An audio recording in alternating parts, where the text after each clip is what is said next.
get right into it then. Nice. What's up, guys? Thanks for tuning in to another episode of Midwest Slamcast. Today I got the boys in Haunter in the studio. What's up, guys? How you doing today? Really good. Extra bueno. Yeah, extra. Tired. So, Ignore him. I actually got to see you guys recently at the Vapid Soul show, and you guys fucking ripped. It was fucking Thanks, man. Thank killer you. set.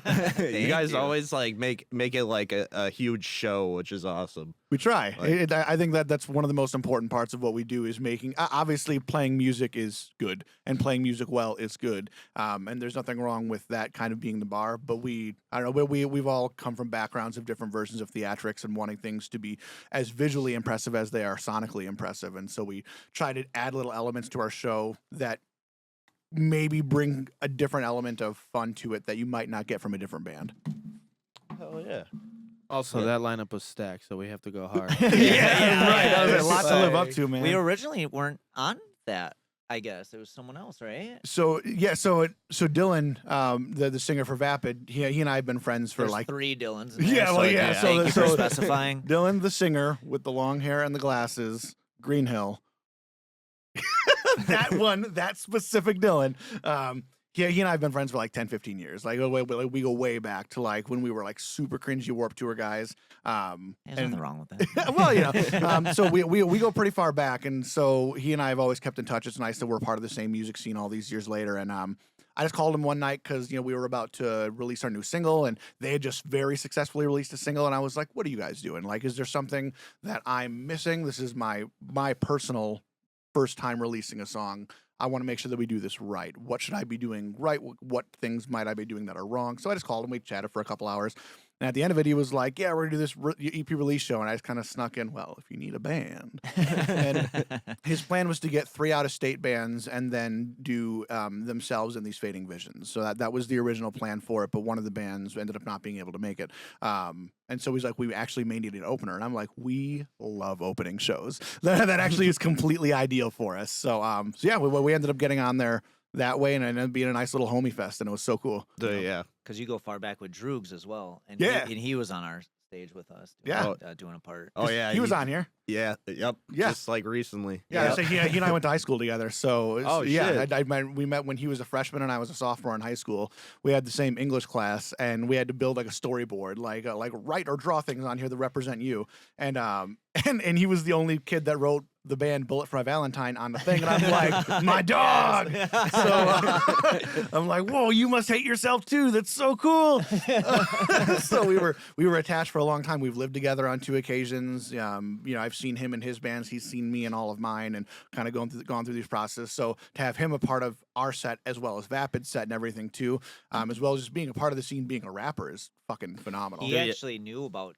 You knew about Droogs was gonna be on a song, and he didn't know about Dylan. I let that be a surprise. Oh yeah. Yeah, when I asked Dylan, he was like, I was like, maybe he'll probably say no, and he's just like, give me the timestamps, baby. And then when he came on stage, Luke commented recently. He said that was like such a wholesome moment because he didn't know either, and I was like, dang, Dylan didn't even tell his own band. It's cool, man.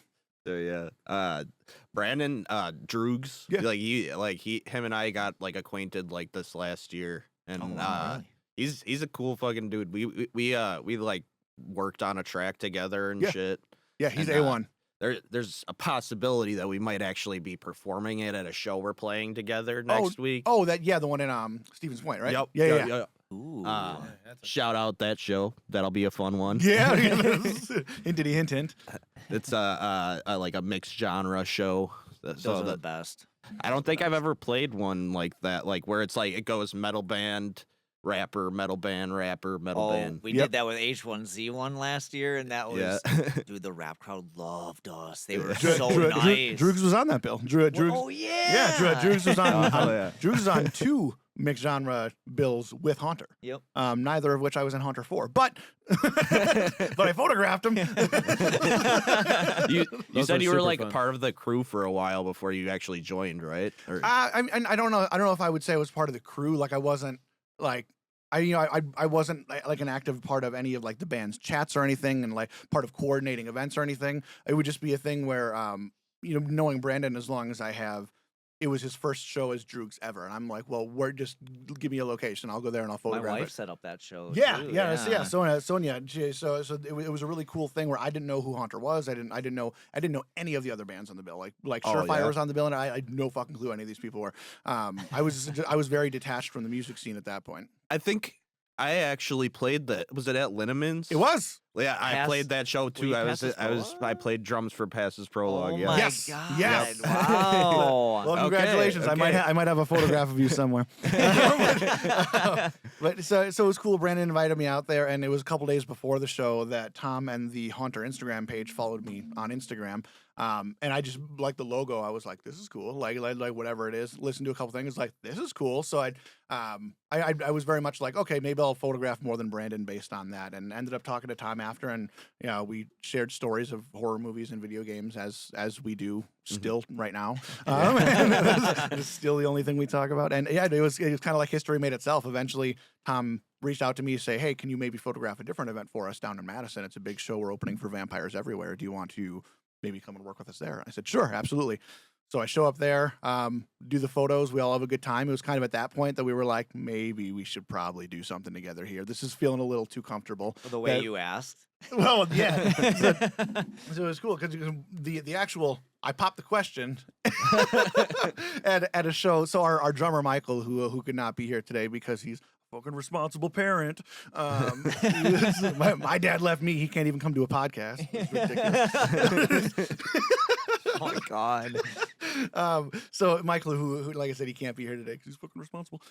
He does a rap project outside of this as well. He's played with Brandon and Drew, a bunch of stuff. He does a project called Blackheart.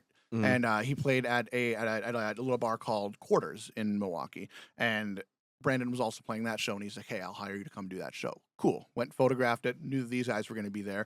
And just like steadily approached. And I said, what would be the benefit of Haunter having a fifth member, a second guitar player? And it was kind of just, everybody just think about it. I'm not asking for an answer by midnight, but everybody just think about it. And then the Madison show came up with Vampires Everywhere. We talked about it a little bit more. I eventually went out, and things just kind of went together. We were all looking for the same things at the same time, and it worked out super well. Hell yeah. Amazing. Sick. It was a fun time, man. Yeah. It was, when it you was asked, I tumultuous. didn't even know what you were saying for a second. You're like, how would Haunter benefit from a fifth member? I'm like, huh? Sometimes band things just come together. Yeah. Like Mm. I've inserted myself into like 3 bands. I'm just like, hey, I wrote stuff. So am I like the guitar player? No. I remember like there was like a minute like I almost like was doing a project with you guys. You guys remember that? Archiver. You Yeah. came to a rehearsal. Yeah, Yeah. dude. Oh, that was gotcha. crazy.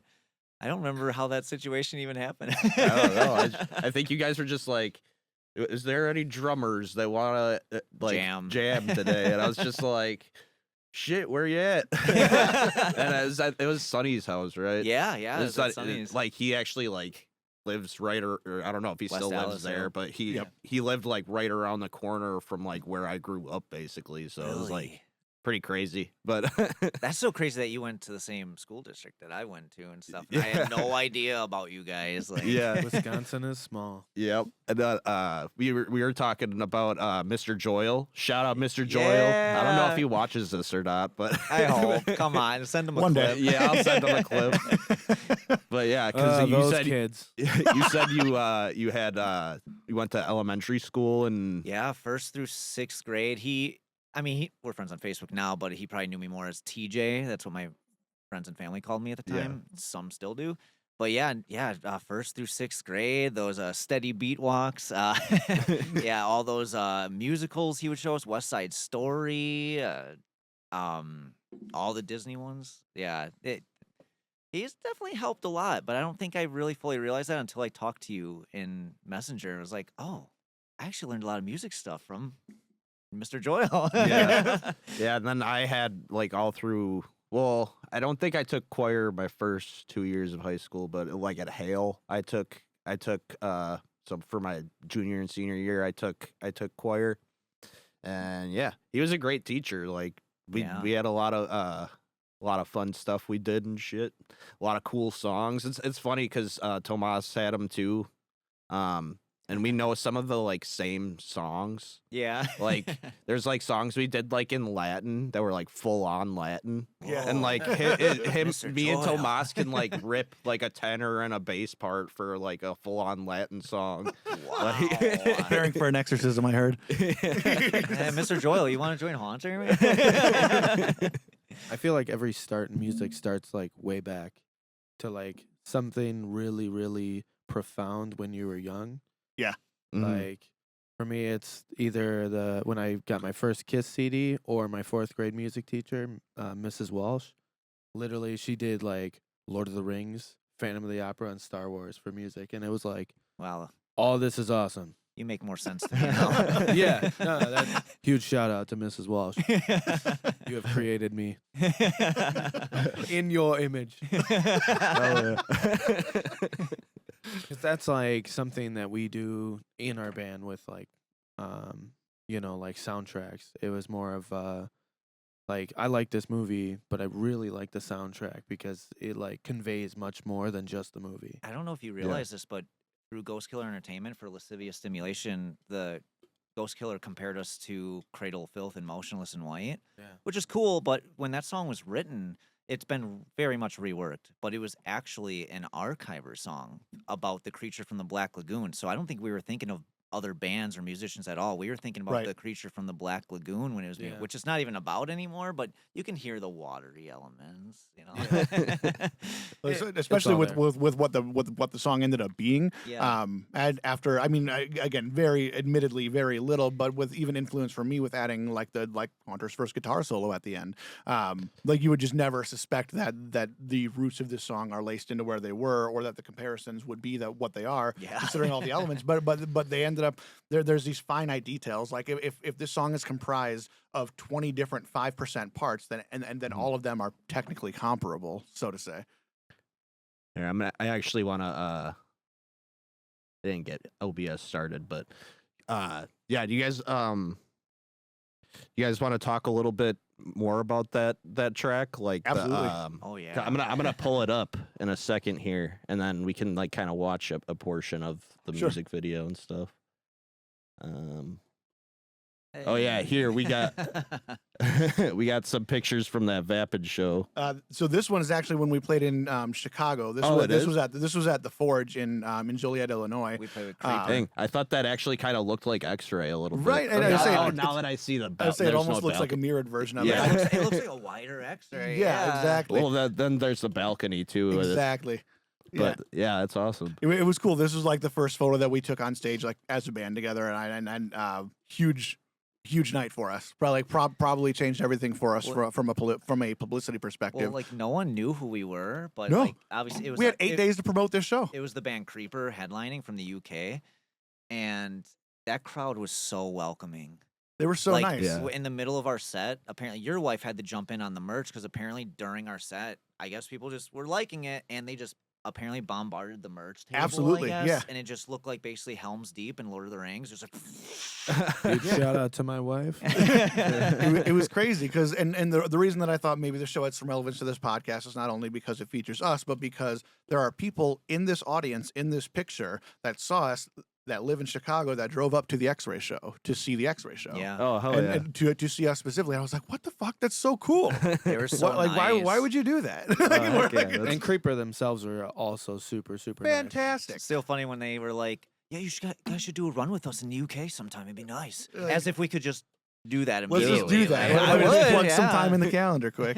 15 years later. Yeah, right. You want to come with, man? Let's do this. That's cool. And then the other photo that I included here, that is from the actual X-Ray show. Okay. Yup. So this Yeah. is a handful of the bands on stage together with the audience at the end of the night, and then this is a little bit of a dissipated audience because at this point the show had been over for maybe 20 minutes, and we were just kind of like celebrating and being camaraderie at this point. So some of the audience had left by this point, but these monsters just hung out the entire time and made sure that they were there until last call. Man, it was an absolutely nutso kind of day. Yeah, hell yeah! Yeah, that was an awesome show. That was a magical night. Like that, Yeah. Red, the couple in the front right there, the ones with the arms around each other, yeah. the lace shirt. They drove from Chicago. They were at the Creeper show, and they drove from Chicago Oh, to come hell see yeah. us. Shout out them. Yeah, for sure. Like they're the nicest people. Like he was coming up to me after, like, do you guys have demos? Do you have anything that I could get, like, that you have like unreleased? He goes, I'm just obsessed with you guys. I'm like, well, we don't have anything like that, man, but I appreciate you. Well, I have plenty of unreleased stuff. Right? we have like 30 songs. Yeah. Oh hell yeah. This guy's a monster. Okay, wait. Before actually, before we get into more about the lascivious stimulation, Those are the words. Those are the syllables. what does lascivious mean? Let me just start Like there. Actually, Like an uncontrolled, lamenting desire for something that can or cannot be bad. Okay. So, Okay. And so the phrase of lascivious stimulation is essentially indicative of an unhealthy obsession with sex to the point of violence. Like Okay. with like not to say like we're gonna like beat somebody up, but we're and then we're gonna kiss you, like we're like not in that order per se. No, but it's to the point of having this unhealthy, almost monstrous obsession with sex. the obsession and possession Yes, of exactly. sex. Yeah, and then the whole point, and this will kind of trail into the EP a little bit. So just spoiler from 30 minutes from now, but but the rest of the EP also details more around that. The EP that this will be a part of, out on Valentine's Day, February 14th this year. That's called Sex in Hell, and that is about exactly what the title is. It's about this unhealthy, almost intense level of sexual desire, and Lascivious is the first song within a cadence of them that indicate that there's almost murderous intent behind this stuff, and we go more fictitious. So we're not gonna like we're not gonna do like any like weird shit. We're not gonna talk about weird shit, but we're gonna go more fictitious, more like supernatural fiction type Yep. novels, more vampiric lore, more werewolfian lore, things like that where as a vampire or as a werewolf, the traditional lore is that your emotions are heightened and everything about you becomes more intense. So your sexual desires become more intense, your violence becomes more intense, and all of that is ramped up, and that's kind of what this album is indicative of. Yeah, hell yeah. That's awesome. We like to talk about things, or at least, yeah, I love to talk about things in my lyrics that no one really delves into, or at least not in certain ways. So I have a lot of fun with it. And then given add some of the fictional elements and storytelling. Yeah. Just helps exasperate that Yeah. a little bit more. Yeah, I mean, we love concept albums and stuff like that too. So there will be more of that in the future. Like you love Protest the Hero. Who else does like King Diamond, Merciful Fate does concept albums? So 6 a.m. is almost exclusively concept albums. Really? And I that's, didn't know you know, that. like, 'cause the Heroin Diaries, their first album is a soundtrack based on the book. So the Oh, album is called hey. the actual title of the album is the Heroin Diaries soundtrack. So it's a soundtrack based on his book, The Heroin Diaries. Their second album, This Is Gonna Hurt, is based off of Nikki Sixx's book, This Is Gonna Hurt. Oh, So wow. so these are all conceptually based. So, question: Do you guys do like each song is like almost like an individual story, or is like the entire collection of song telling like one story? They all have the same theme usually. We haven't done a full-on story yet. This guy's basically the main songwriter here. I will literally send him when Haunter first started, we were a solo project actually, like kind of. You were writing the music and I just did my thing, I guess. Yeah. Because I was like, hey, can we do something like William Control and Breathe Carolina type thing? And then I told him like, hey, for the first EP, make it sound like if The Matrix was a horror movie. And so that's I tried. and I'll send him a track listing, and Successfully. usually in the titles he can hear what to go for. Like, oh, this is called the. Oh, okay, and you'll notice in his writing he'll use certain sounds where you're like, yeah, that sounds like that title. If that makes any sense, like Yeah, all writing, I go at it from a visual standpoint. So it's like we did Hellbound Hearts with Archiver, and it was like all slashers, kind of like the Ice Nine Kills. And it's like, oh, I wrote a song about Jason. Well, what does Jason do? He's slow. I mean, it's slow and sludgy, and then when he kills you, it's hard and it's really fast.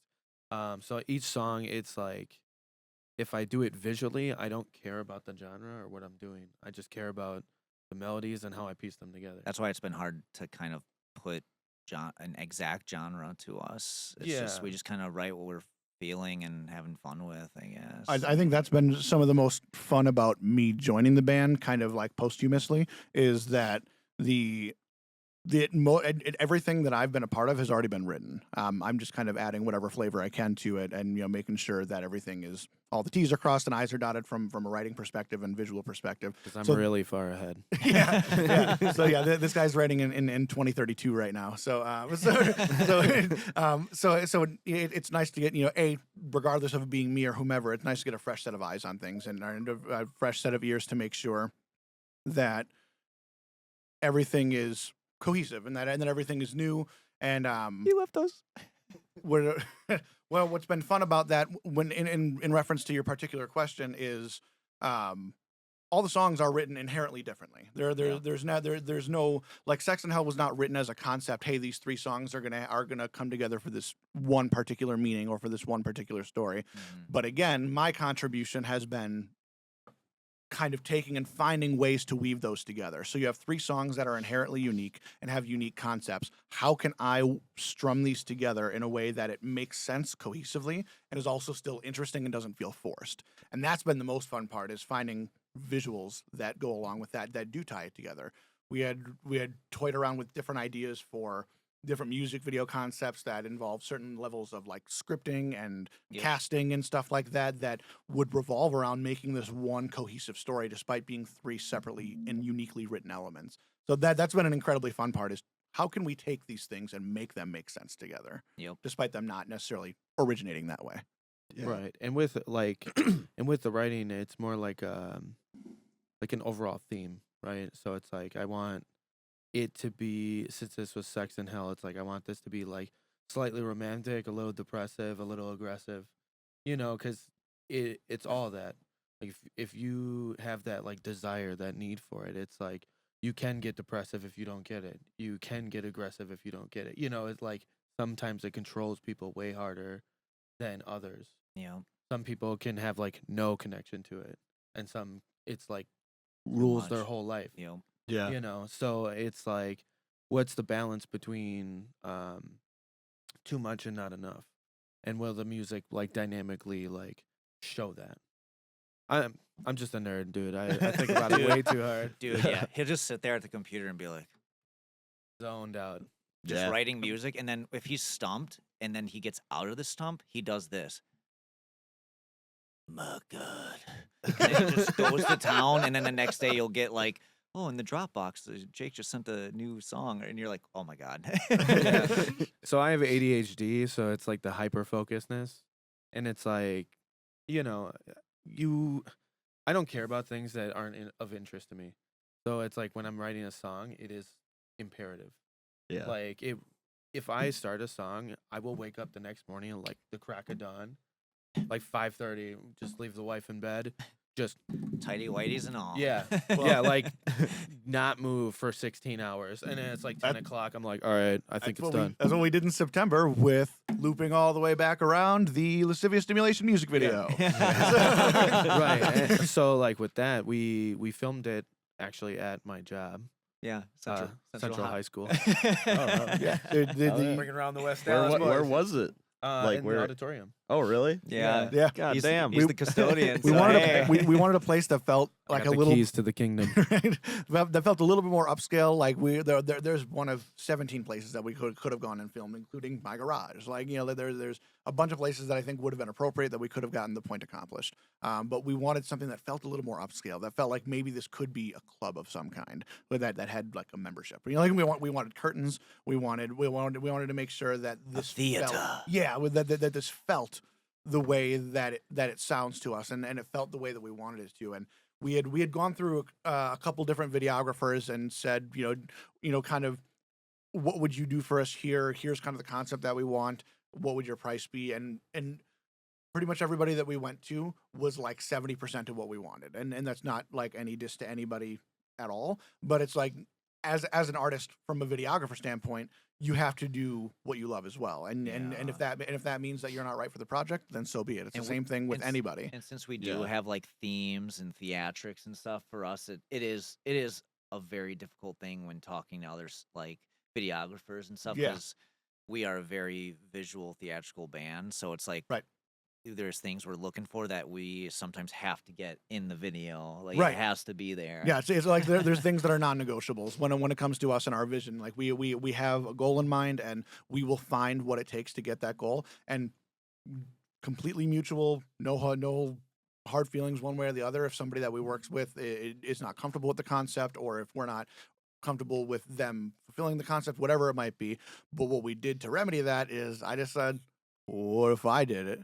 So I'd never filmed a music video before, but I've been doing photography. Actually, it was more like, what if you do it? And you're like, I don't know, man. Oh man, maybe I'm being too The liberal. doubt was there, yeah. So when I first joined the band, I had said like, well, we could do a lot with photos and videos with me in mind because that's what I've been doing for 5 years. I've been running my own multimedia company called The Devil's Reel for 5 years prior to joining Haunter. So I kind of knew what I was doing for the most part when it came to certain things. While they were editing the video, they had two like monitors next to each other. So there was a point where he's editing and Anthony was just going to town on Yu-Gi-Oh for the Nintendo Switch and just going crazy. It was good times, right? You unlocked a lot of cards for me. So what we ended up doing is when I first joined, I was like, well, we could probably do skits. We can probably do more videos that would kind of play to our social media more. Like, what can we do from a marketing standpoint? I didn't really have a ton of intent to learn how to do music videos. I was like, this is something that I'd be interested in. Maybe we do 3 or 4 music videos with somebody else. I'm kind of like an assistant director. I figure out how to do it maybe down the line. That's and for me, I saw that's how Rob Zombie did it.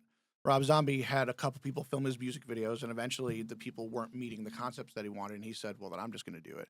But he had learned how to do it from prior video shoots. And so I'm like, maybe I'll follow that same line. We'll kind of see if that's the way that I want to go with it. And he's, Rob Zombie's done upwards of like 40 different music videos for himself now, just because he can self-produce it.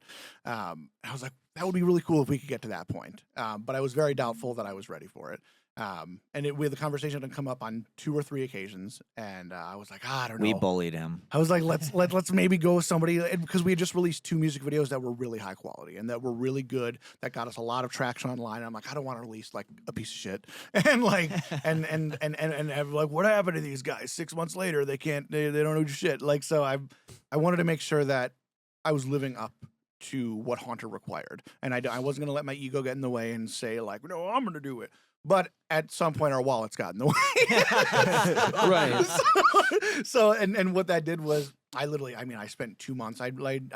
My job is sitting on a computer. I have 3 monitors running, and I'm constantly running a bunch of different stuff at my job. And what I did was I just dedicated 1 monitor to Haunter and 2 monitors to the job. And I would just have videos and different tutorials or advice or how-tos on different music video concepts, whatever it might be, for like 2 months straight. I was writing notes down. I did a ton of homework. Better hope they don't watch this. Oh, they know. I straight up told them, but and ended up being something where I'm like, I really feel like I have to nail this. And I still walking in, I felt super uneasy, and I told him every moment leading up to taking that first shot, I'm like, this goes south. Worst case scenario, we have some like content that we can post online, and we can still hire somebody to do it next month, whatever it might be. And somebody from our crew, Miguel, who also plays bass for the band Always Alive, I needed somebody to film shots of me because I can't film myself yet. And we love you, Miguel. I was like, this guy, I've seen him work with a camera before, and I feel like if given kind of the right mentorship and guidance, that I feel like maybe he would be a good fit for this kind of role. And so I asked him about being the production assistant behind The Devil's Reel, and he agreed to that. And so we brought him with for the video shoot. He did phenomenally. We put everything together. He did full band shots of all of us, as well as my individual shots, and then I did the solo shots of everybody else. We brought it back home, and we filmed it in one day in about 10 hours. And then 2 weeks later, the next weekend, we had a show in Madison. The weekend after that, I went over to Jake's place, and we just said, let's just not sleep until we get this done. So I got there like 10 in the morning on Saturday. We just went to town, started to get to work on it. I think we ended up sleeping for 3 hours, which shame on us. We it was literally like 6 in the morning, and we were like, maybe like a little bit of sleep. And then we both were up at like 9 again, and we're like, well, gotta play some more Yu-Gi-Oh. Let's get back to it. Yeah, it's like Kai was not going to beat himself. So, except that episode where he did. But, Yes. but so it was cool. Like we went there, and Jake did a lot of the like mechanical operating behind editing the music video. I was there as kind of as an opinion and as a second set of eyes while he was doing stuff, and we had like 37 clips that we were trying to put together in a 4.5 minute video. It was a crazy amount of stuff, and the way that we work together is fantastic. Like it's something where he doesn't mind just throwing a bunch of shit together and throwing it to the wall and see what sticks. And I'll look at what has stuck and be like, let's go with that one. And it works. It's a great set of opinions because who knows what a band wants more than the band. Yeah. So it was a total of 3 days of work, and we put it together, and we're super fucking proud of it. Super proud. Yeah, of it. and since we were doing it ourselves, we didn't do like the story aspect because it was like, well, we're ambitious, but we don't want to like stretch ourselves. As too we were thin. editing it, it didn't need it though. We were like, Yeah. I think this is good with the performance shots for this Yeah, one at it was least. more of like an introduction to just like us, whereas like the other ones are just like their music videos. It's showcasing the band, the music, like the aesthetic. Yep. And this is more of like, since we did it, it's more personal to us. Yeah. It's a little more intimate, I guess. Yeah. Absolutely. Yeah. It was a lot of fun. It was a lot of fun. I can't wait to do the next yeah. one. Let's Let's check it out. I just had to perform. Thank you for editing it, guys. A lot of clicks. 20,000 clicks were made. Edgar Allan Bones.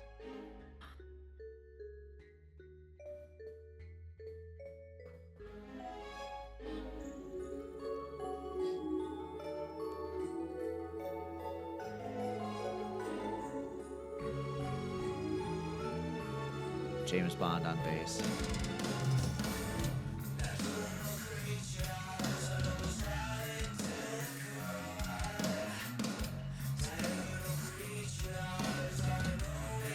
Slapping. You're like if James Bond could play bass. He probably can. They just don't show it.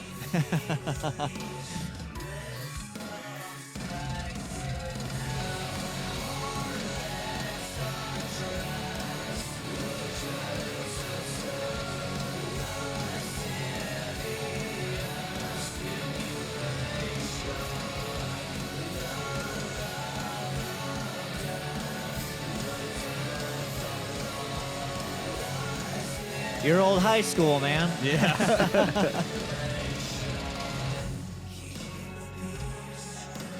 Oh, I love your face. Right here ends up being my favorite shot. Wait for it. This. Oh, really? No. Because he just did that little spin. Yeah, it was perfect timing. He was being just flamboyant enough, and like, it looks really fucking cool.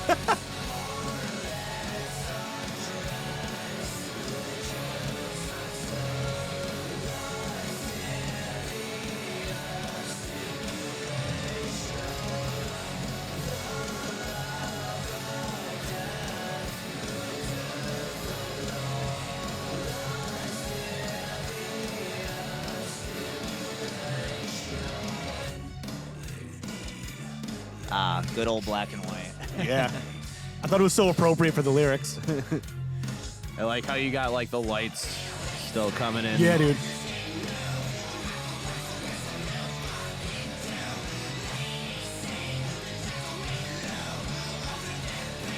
Definitely the cradle part. Yep. GK is talking about.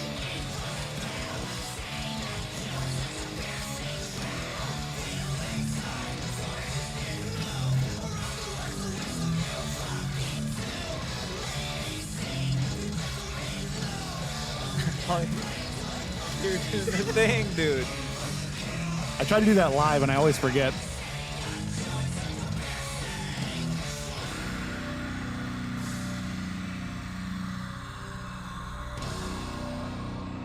That's a good contender for my favorite shot, too. I like that one. I love that Jake with the glasses here. They always Bond. slip. James Bond. 70% of this video is Jake fixing his glasses. Accurate. Take a shot for every time Jake has to fix his glasses.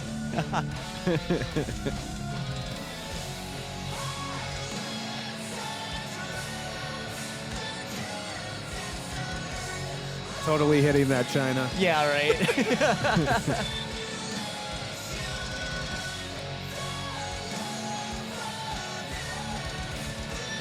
Edgar's actually in my car right now.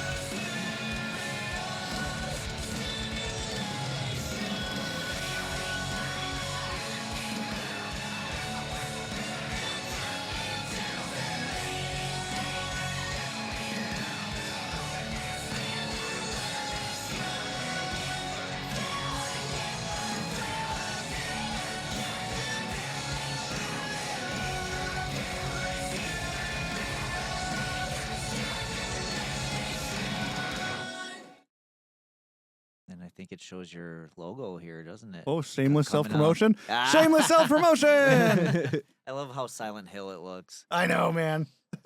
Hell yeah. That was a fun Yeah. one, especially for only being a performance video. It's like Like, how do you make Love this that. interesting? Yeah. Yeah. we tried. So you guys got like the costumes and that cool little like stand thing, like what? Edgar. Yeah. Oh, the mic stand? Yeah. Yeah. Yeah, we call Edgar him Allan Bones. Edgar Allan Bones. He's in my car right Edgar now. Allan We were gonna bring him in as another member to interview, but he wasn't Yeah, you talking only much said today. 3, so we had to leave him out in the cold. Yeah, 2 He- degrees. he needs to chill, anyways. No, it was cool, man. It was really a delight to do that. And kind of watch everybody, including myself, play this song. Goddamn, 17 times each. Like it was so much. Like we all left and we're like, all right, next song. And it We're was done with this one. it was nice to also have BSB TV in the United Kingdom debut it for us. Big deal. Oh hell yeah. Because Danny has had our back since like what 6 months ago when he discovered us. Yeah, and that was it was, nice. back in the spring, early summer when we had Undead Melody on there. It was thrown on there for shits and gigs, and we're like, oh, let's see if this is something that like might float over there. You know, Yeah. just another way to market ourselves, whatever it might be. They do so BSB is Blood, Sweat, and Beers TV. It's a Twitch stream that happens in the UK. So it's by 2 guys, and they have weekly guests that are typically somebody within the industry, whether it's somebody from a band or somebody from a record company, whatever it might be. Kind of a random guest every week. We just like how they say Haunter. That's the only reason we said that. it's like- Haunter. I love this Haunter band. We put Undead Melody on there, and they have kind of like a competition every week where you put your song up there and it competes against 10 other songs maybe. And Surefire was on it with us, and so was Droogs. yep, yeah, Surefire, hell Droogs, Vapid Souls also on there back in yeah. September. So yeah, they're kind of getting some little Milwaukee love here, but it's cool. Everybody that's in the chat that's watching it votes on the songs, so it's not like their opinions per se. They each choose ones that are their favorites, but ultimately they put it in the poll. They put a poll in the chat and everybody votes on it, and then 2 of those tracks from that day, you have a first place and a second place winner. Those then go on to the track of the month. He's basically competition. telling you to put Zeal on it. Hintity Yeah. hintin'. This is a total sales pitch. I think we were going to do Yeah. it once, and then we missed the deadline. Oh, but sure. No, I mean, they're the for great sure- guys. Like Yeah. I super recommend it. They give good, honest criticism. I think getting any music in front of anybody from an industry standpoint is very cool. The amount of sponsors that BSB just got is crazy, including Ghost Killer Entertainment that we work through, including Four Chords Music Festival, which is gigantic, Hometown Festival, which is something that happens in the UK as well. Like these guys, for the age of this podcast, have gotten a tremendous amount of work done, and they're doing a lot for people in the industry across the world. It's not like they're like, oh, we're gonna pick from like our friends or whatever. Like they're going and they're making something huge, and they're becoming very dynamic because this could be a UK specific podcast, but they do a lot of US love, man. Yeah. And then they come to Yeah. the US often, and they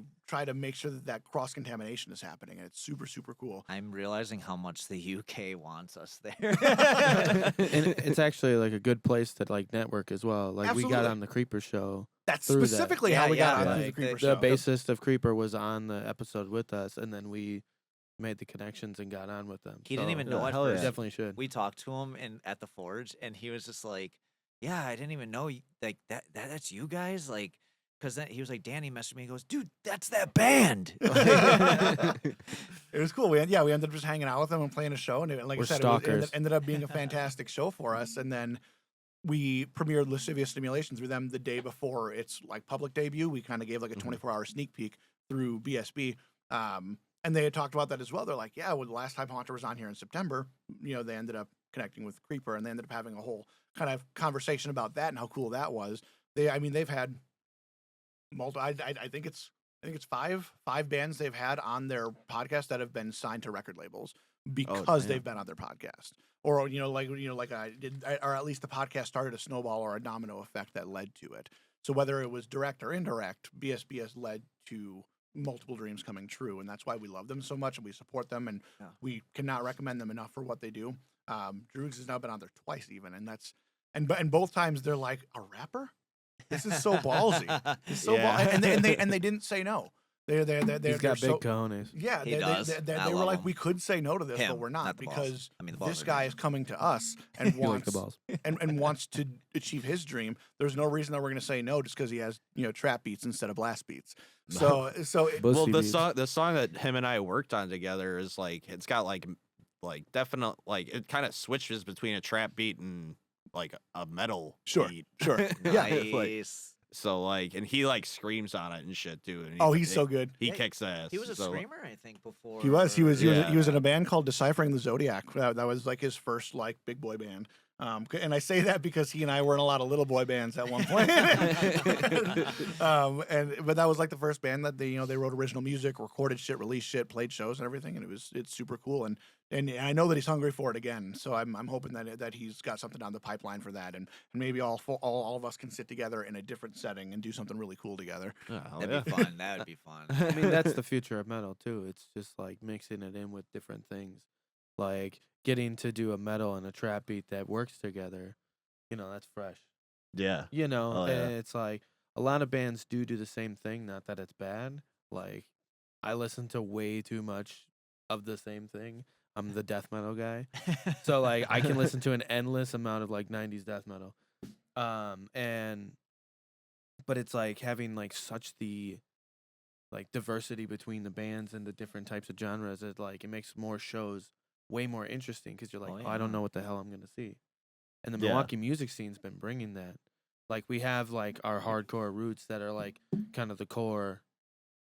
Yeah. The core. Of of it all. And then everything starts to branch out from there. Because we do breakdowns, so it's like we still have We're like in the that realm. core. There's enough like Venn diagramming happening. There wasn't any in that song, but right. Well, I mean, assured. that's what I was saying with one of the Dylans at Vapid. One of them. with the Australian one. That's how I refer to him, as I call him, tall, dark, and Australian, or handsome. Both of those are synonyms. Yeah, he's very attractive. Yeah, he's super sexy. So, is this where we're going with it? Yeah, Okay. I don't even want to talk about music anymore. I just want to talk about his arms. Did you drop the song? Did you drop the song with Drew? Not yet. Oh, okay. Well, keep us updated. So I'll after the pod, I'll show you guys. Oh, that'd be great. Yeah, super cool. So when I was talking with Dylan about that X-Ray show in particular, it was after the show, and I had thought about why all the bands were on the bill together, and from an on paper standpoint, all 5 of those bands are in technically different genres. Us especially, we're probably the furthest off the beaten path from any of them, but there was enough in common between all of the bands that it made sense to have us all in a bill together. Weird and spooky.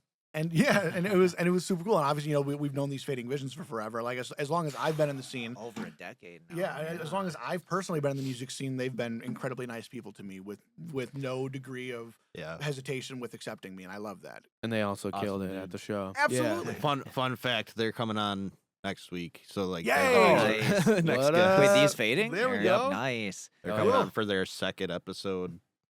Justin and I. we love you, they were Dan. on previous then? Yeah, Very they cool. had one other episode. Nice. but So I'm glad I wasn't talking shit today. I was like, which Anthony do I want to be today? No. Fun random fact. Justin, obviously loves wrestling. Yeah. And he was actually doing some like training for wrestling, and now he wants to start up again, and we both might do that together. I was like, why not, man? kinda Get sick. fit and have some I don't fun. think you can. You were You can eat like 6 steaks a day and gain no muscle, dude. I could just be his manager then. Man. I could be a good mouthpiece. Yeah, I could see that. I don't know. I think he could work it. Yeah, those long isn't bear there arms. that you like invited us to play that like Rock and wrestling? The wrestling metal Yes, fest, rock right? and wrestling. rock and wrestling. Yeah. Absolutely. Incredibly fun. So what's the deal with that? Ray, who runs it, actually, the last thing she said to me is she would like you to send her a message or email with your stuff, and she wants to look into you Oh, guys and whatnot. absolutely. Yeah. So the cool thing there, so I used to live in Sheboygan where that festival is hosted. And it's hosted by Freak Toys Collectibles, which is like the coolest store this side of the Mississippi. I bought- and on the other side too, man. Like I bought an incredibly awesome thing there. I got Say what it is, Jake. I got a 1976 Paul Stanley Kiss Barbie, Hell and I yeah. give no fucks. it's really cool. I've known Army these for people life. for like 10 years. I've been acquainted with the family. I help them out here and there however I can. They're really cool people.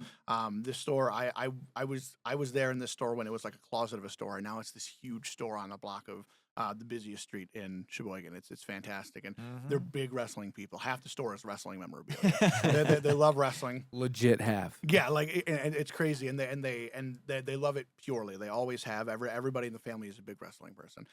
So the idea came up that they wanted to host like a wrestling show, and they're like, well, we also like music a lot. Like Ray and their sister Cherokee really are involved in the music scene a lot too, and The clock. and so what was cool about their part of the influence is they are within involvement of the current music scene. So they were able to say these are the bands we want. This is the sound that we think we should go for. Here's what we think we can do, and they were able to combine it together and become a half and half festival where a couple bands opened, and then we had wrestling for a couple hours and a couple bands closed. I was nervous because they made us the headliner, and I was like, "Are you sure? Like, I don't think we're Like, up did there you just did you look yet." at our socials, dude? Yeah.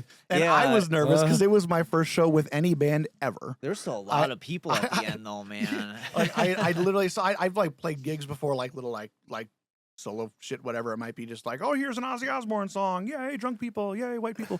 So like I've done I've done that, but I've never actually played original music with a band in any capacity before Haunter. And it was like, well, might as well headline a festival. So in front of all of my friends and these people that I've known for 10 years. And man, it just went off without a hitch. Man, it was so good. Like so fun. like, we signed a lot of autographs randomly. We were like, It was a busy day, man. Autographs? We do that now? What? it was like 10 People- a.m. to 8 p.m. We were just nonstop busy. Like we sold our asses off in merch. To date, we haven't sold more merch than that particular show. It was crazy, and the sound was run by James from Bloodhaven.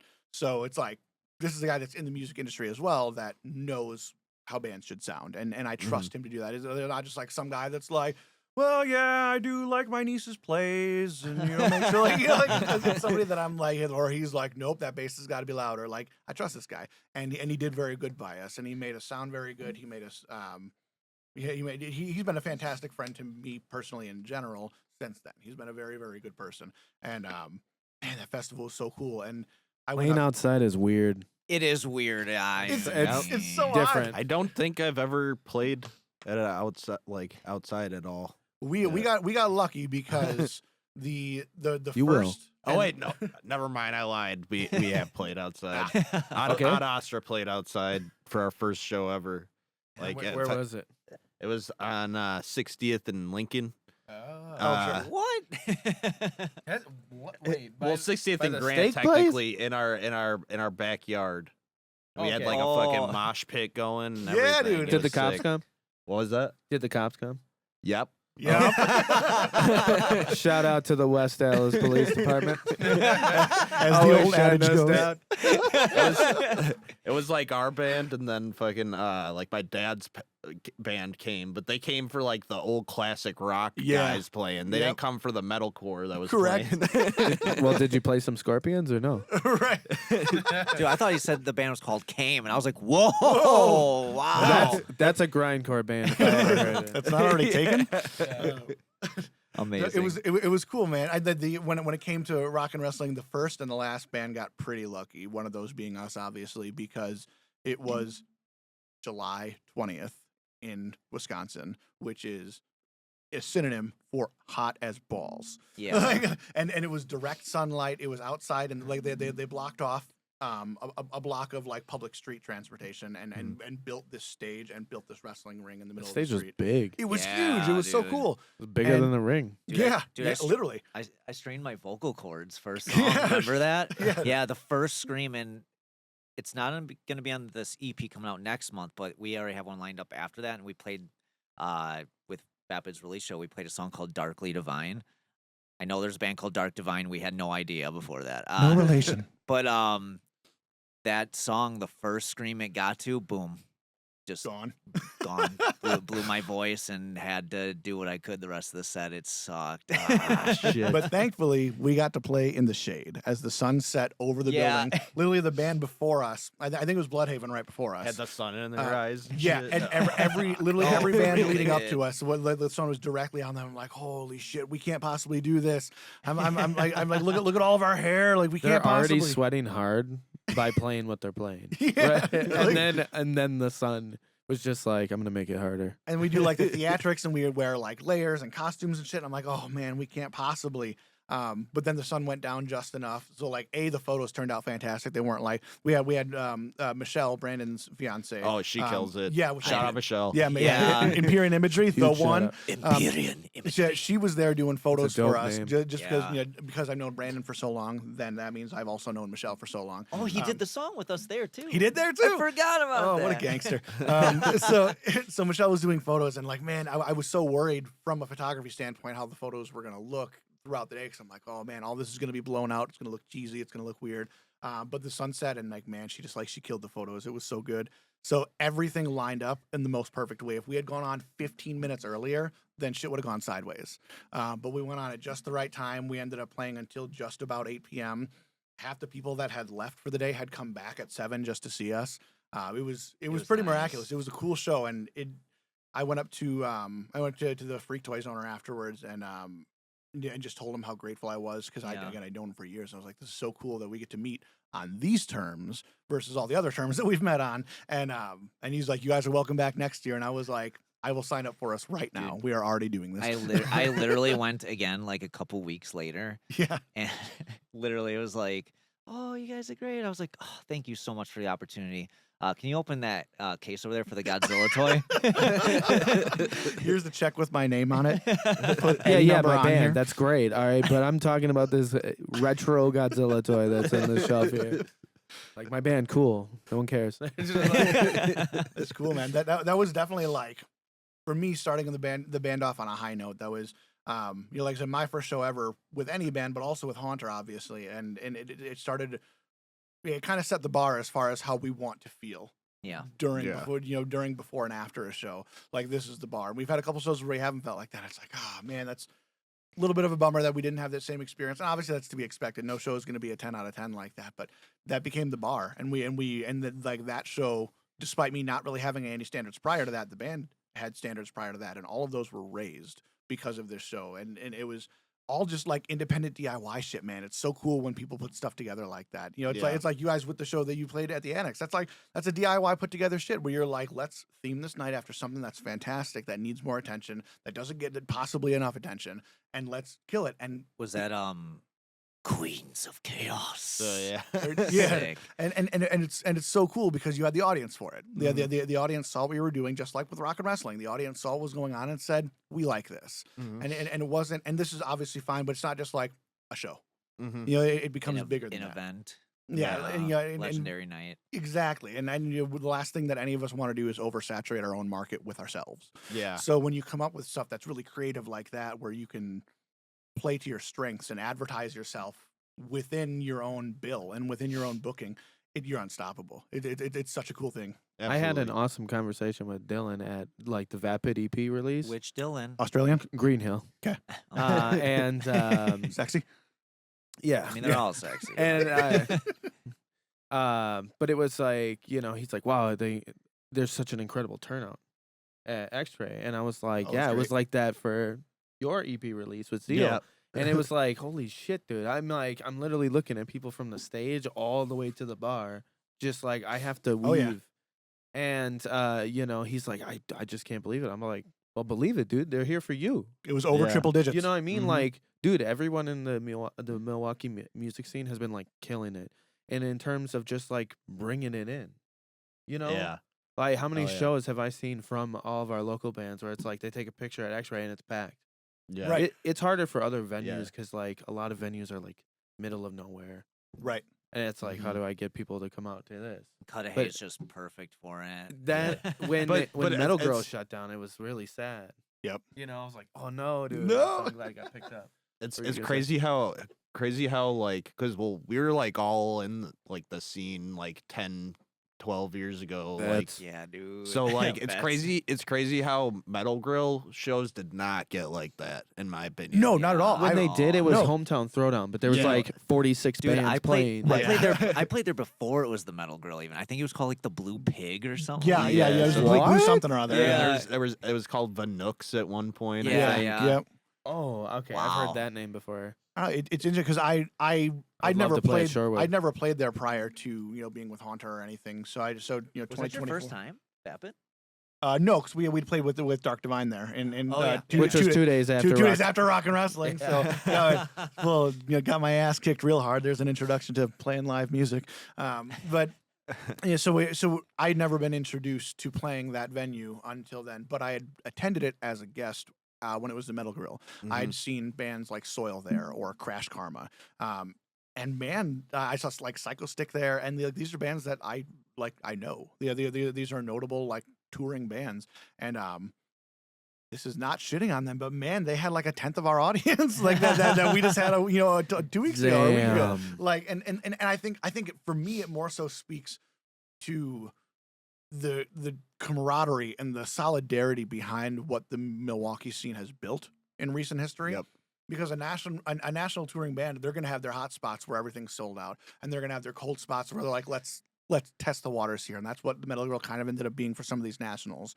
And I think it's because I think the locals care about the Metal Girl / X-Ray more than any national ever could, and they care about making us look fantastic.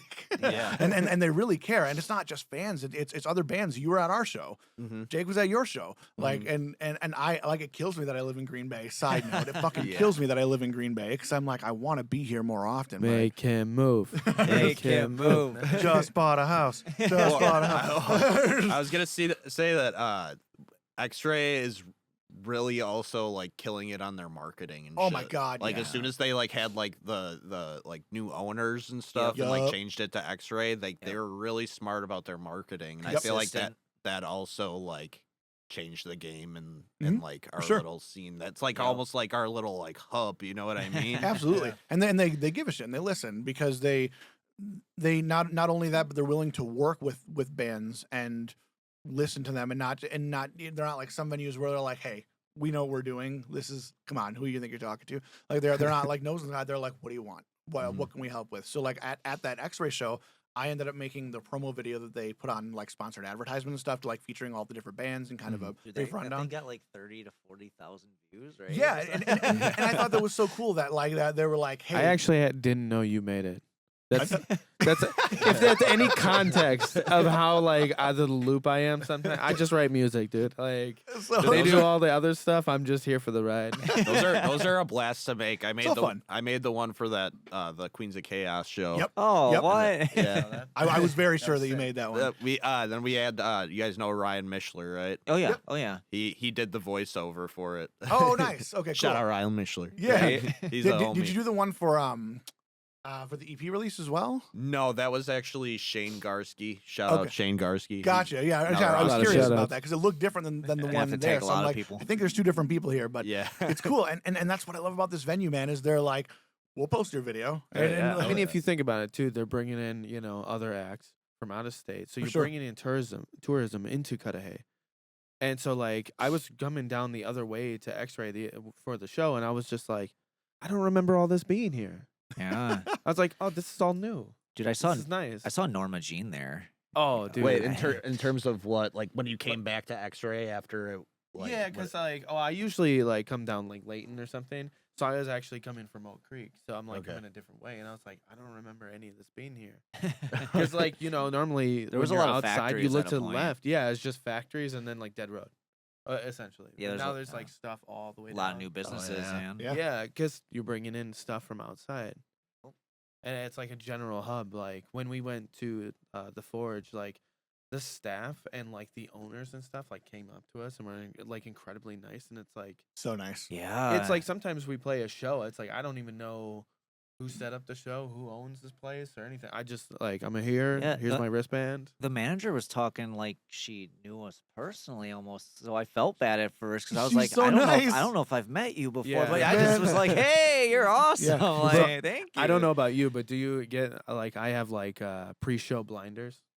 What do you mean? Like you're like zoned into what you're doing, what Yeah. you gotta do. Yeah. Like people I like get come like up and that. talk to me, and I'm just like, because I'm literally like this. I'm like, Yeah. I gotta warm up. I gotta like play my stuff. I gotta Get in get the zone. fingers loose. You know, Mhm. in it. So it's like anybody talks to me, I'm like essentially a dead walrus on the beach. Like, yeah, just mouth agape. You know, like, well, Yeah, I usually am kind of like in my head until after I play too. Like, Yeah. I try not to be like, you know, obviously we all try not to be, but you know, I try to be very like, look at me, I'm a guy in a band today. But man, leading up to the show, I'm so particular about the way that everything is going to go, as far as making sure that all of our outlets are set up correctly, making sure now that our in-ears are set up, that everything's charged, all of our wireless systems are good to go, that we have our stage scrims ready to go, that the drum set's ready to go, everything's like, and it's like, then there's the huge rush of getting everything on there, and then you're completely winded, and you're like, okay, done. All huge right, shout out to him and for play. that. Yeah. Huge shout out because I usually show up late. I show up late. I go, hey, I'm here, and I just hit some bass notes. I'm like, yeah, that sounds good, and then we go. And then obviously there's the rush I'm of the worst. teardown, because we have every band just glaring a hole through the back of our heads, like, so when are you gonna get the fuck off the Well, stage? you have Yeah. that behind us, and then in front of us, you have all the people wanting to talk to us. And Yeah, stuff. and it's Yeah. like, fuck. So how do you manage this? And so it eventually we just throw everything in the car. I'm like, put it in the car. I'll deal with it later. That's why, as a bass player, I just help the other people with the gear because no one cares about the bass player. If that stigma is still true. Dude, I thought I think one thing that like since we're talking about like almost like etiquette a little bit. Yeah. The next band, like you should be helping that band tear down a little bit at least. I agree. Like go up there and I always offer try. help. Like I agree. that's the move. You shouldn't be sitting there. Okay, when are you guys gonna be off? Like that's kind of a dickhead move. Absolutely. Like Yeah. like if you're gonna sit here and like complain, like why don't you just come up here and help? If it'll make the Yeah. process go faster. Right. No, Especially because some yeah. bands have so much gear too, and it's like, dude, understand? I've slimmed down my rig so that I have the most like just easy teardown. It's Same. just a pedal and my bass. Literally. To be Yeah. fair, no one was rushing us at the Vapid show, though. No, In that fact, was a Ego loose Death was example. so nice to us, by the way, and we shared a merch table with them, which was awesome. Yep. So yeah, no, they weren't killed. rushing us or anything. No, at they all, yeah. certainly weren't. No, They no, killed, they're- and literally a ton of people came up to me. They're like, "Dude, that Ego Death band was fucking raw," and I was Oh, yeah. like, "They were fucking raw, dude." And I was like, "Go buy a Actually- shirt, Doug." I actually kind of wanted to shout them out too, because sure. I talked to their vocalist. I can't remember what his name is, Keegan. Yep. and he like came there from like Philadelphia. I'm pretty sure. Yep. Yep. I Yeah, also we came spoke to all the way from Keegan. the They're a PAs. St. Louis band, but the vocalist is from Philadelphia. He drove like 10 hours Was that or the one some with- shit to was there a come to drummer that from show. Chicago, He better too? have sang the I freshman honestly, song. I think they picked up their drummer in Chicago too. So Oh, technically, shit. Oh my technically the God. band is in 3 pieces to my knowledge. But That's just impressive. It's And that was so only like impressive. their second show, I think, too, or something like that. Like I don't- one of I'm their not- first like few shows, and they I like didn't know that killed at all. it. Dude, you're in Wow. Green Band Bay was in the sick. drive. I'm like, oh my god, just stir crazy, dude. ADHD is bad. Driving all the way from fucking like Philly or whatever. Like yeah, I would say That- for that's just balls. to get from St. Louis to Green or to Milwaukee, yeah, it was a 10-hour drive for him. It was like 9.5 plus whatever stops or whatever. So yeah, like a good 10-hour drive, and then They love all the guests that we had on stage, and I think it was the vocalist that said, like, man, had we had like more like of a setup or lived closer, they're like, we would have had guests on our stage more too. It's I was fun. like, heck yeah, man. That's what makes Haunter kind of going back to kind of the beginning conversation of this podcast is that that's what makes Haunter so fun is we can literally have 17 people on stage with us, and we can have it be a whole circus, man. And Half the time I don't even know.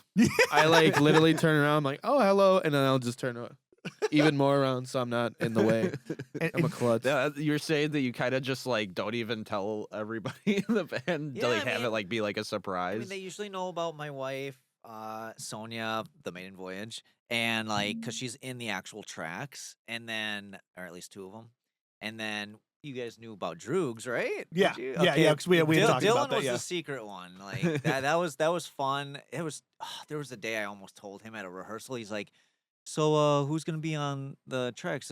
Sonia and Kevin. Kevin of Always Alive."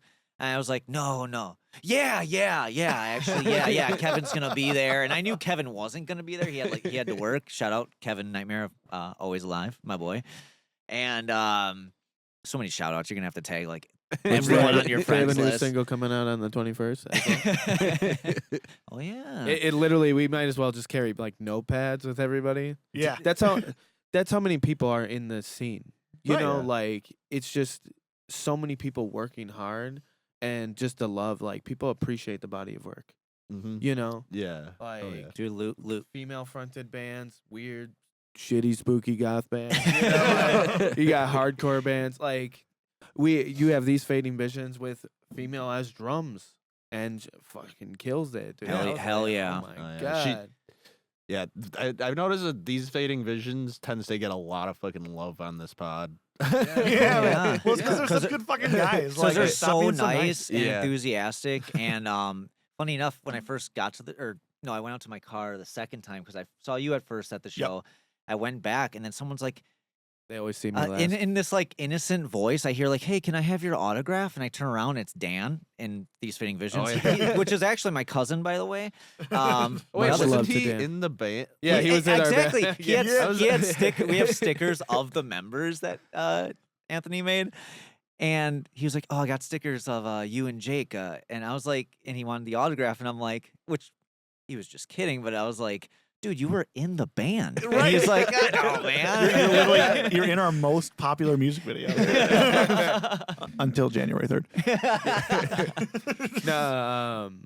No, he was in the band. He's not in the band. He might be in the band later. You know, like this. That's just the life of Dan. He comes and goes, and we just love him whenever he's there. He's a Game of bands. Yeah. Sometimes you got to play the game of bands. He would be Peter Baelish of the game of bands. I honestly thought about making Chaos like is like a a ladder. like a skit video where it's like kind of like as like fucking like dramatic as like Game of Thrones shit, but like it's like Game of Yes. bands in the music scene or Okay, something like all that. right. With a tour to accompany it. Game of Bands Hold up, tour. real talk.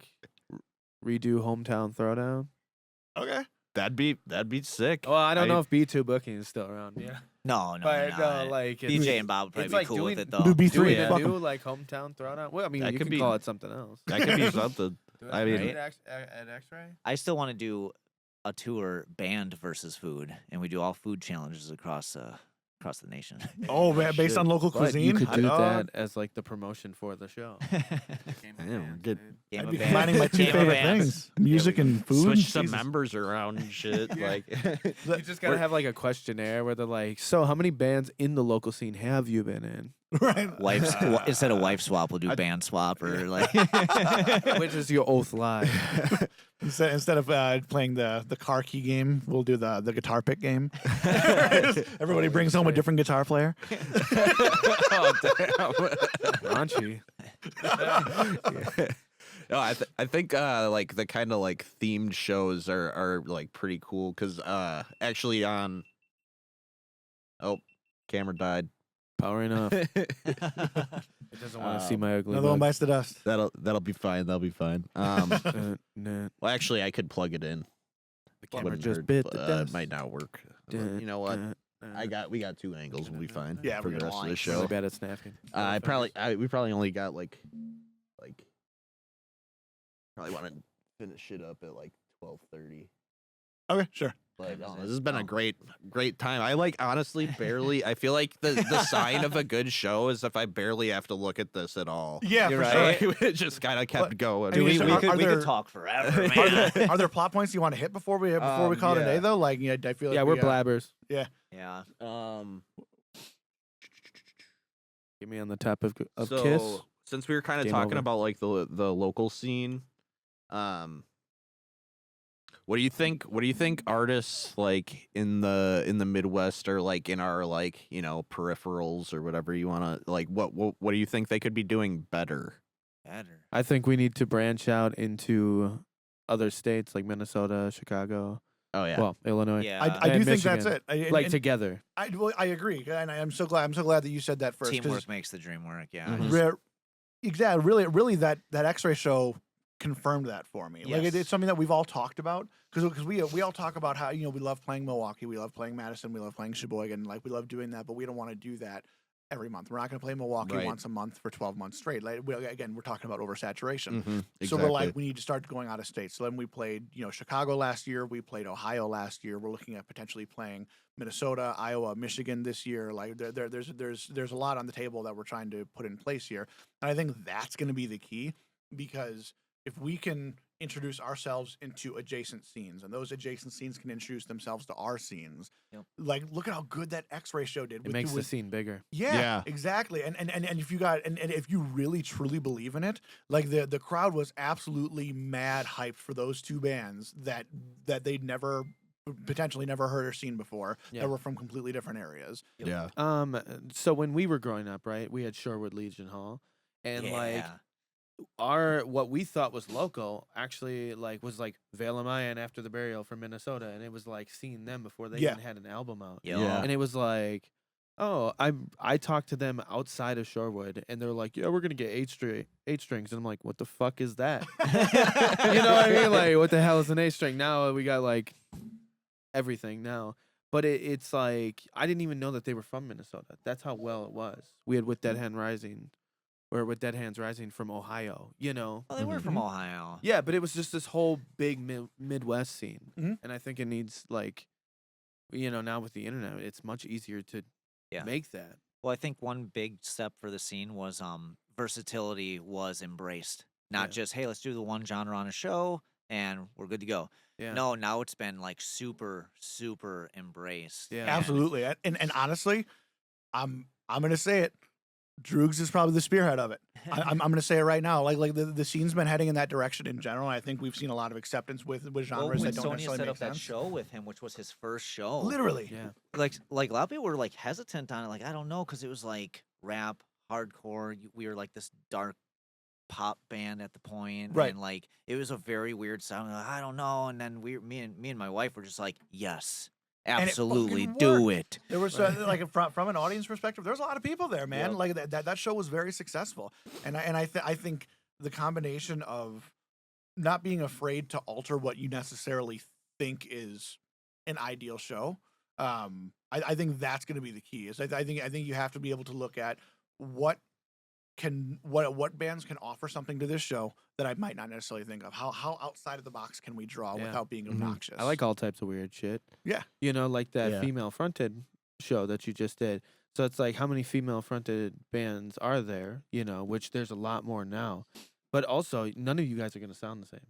No. Right. You know what I mean? No, And I it was a very guarantee. diverse lineup. Yeah. Exactly. Right. And it was super cool. So Mhm. you said it was packed. Oh yeah. And well, hello? Yeah, because that was like, you know what I mean? Yeah. You're bringing in different groups of people. because that was It's like always been rock, pop rock, metalcore, post-hardcore. Yeah, It's like, we're what the is it? heaviest band on, which like it's kind of funny because most shows we're the lightest band on. Yeah. That's But this so wa- funny. Yeah. Because we always it's always like fucking like the heavy deathcore bands that want us to play on their shows and shit. You're like, Like fucking like sure, Errors yeah. of Humanity, like Yeah.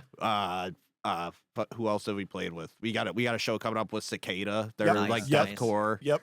Like they're just like heavy ass. Like we've opened up for like Knife Back and shit. The same thing happened with us for the Forge in Chicago. Yeah. we were like by far the heaviest band. There was us. There is a band from Chicago called The Fiction We Create, and then there was Creeper. And Creeper, I don't know if you ever actually listened to Creeper, but they are like not even like a little bit heavy. They're super intense and they make incredible music. They're like if the movie Grease. They If were the movie insane. Grease had vampires. Yeah, That's yeah. basically what it was. Goth Grease. It was Yeah, and- Goth and- Grease. and I used to be a manager at Hot Topic, back in my day. Of course.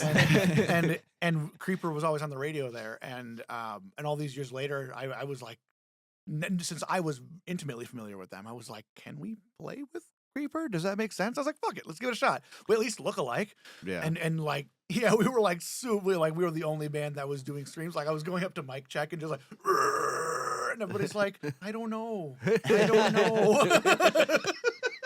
That's so much fun to do. But it must have been cool because like Holly screams and shit, so people are probably like, Yeah. "Excuse me." We were blown Yeah. away by that too at our show with you guys. We were like, wait, No, what? yeah, the Yeah. bar. I was photographing. I thought that Fuck. was the point of the tune. Like, the split vocal duty. Yeah. And then it was like, oh, but then like doing the vocals together, it's like, Yes. that's a cool dynamic. Yeah, Like, Tomas does some like harmony shit too Yep. here and there. Nice. That's what Tom and I are doing. He's my Tomas. Yeah. So it's that's literally what I have his name in. and Tomas. I'm trying to have him call me his Holly, but that's not catching on as much. All right. So kind of like the wrap up Wrapping it up. stuff. Oh, actually, before I ask you guys this, what is your EP gonna be called? Ooh, Sex in Hell. Oh yeah, you did tell me that.